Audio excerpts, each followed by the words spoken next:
Oh, hello again, Internet. How are you? Once again, I join you on this day to bring attention to a shocking abuse of power. And it's a bit of a play on words, but it's also true. What do I mean by a shocking abuse of power? I mean abuse by the electric company of its customers. It happens in many places.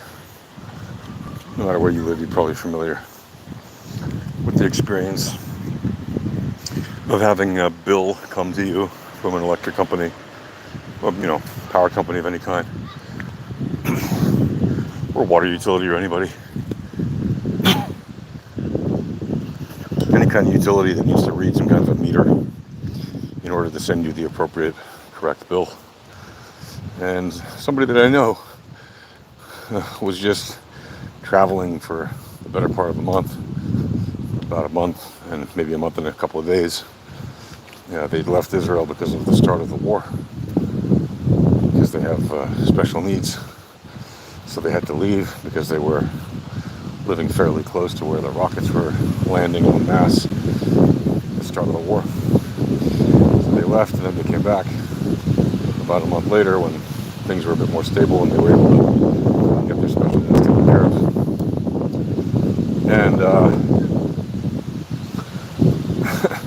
they just discovered that their electric bill was some ridiculously high amount of money, because the electric company told them that even though they were gone for the month, there was no electricity being used in their home. The electric company just billed them essentially whatever they wanted. They didn't read the meter. Their excuse was the war. Maybe they said they didn't have manpower or who knows what.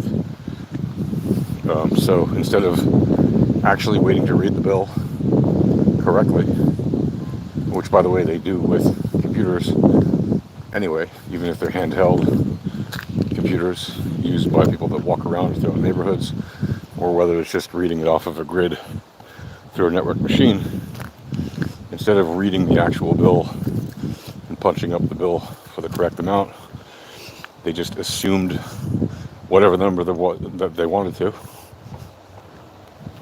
had no connection to their actual use, and sent them a bill which was, for them, an exorbitant amount that they, couldn't afford to pay at once. So they had to go to the electric company and argue with them, and then they had to go back to their meter, because the electric company only then told them all these details. First they made them come down there and argue the case, and then they made them go back, take a picture of the meter, and then go back again, basically wasting an entire day of their time to fight to get a bill that was actually the correct amount. What are you doing? All right, folks, see ya.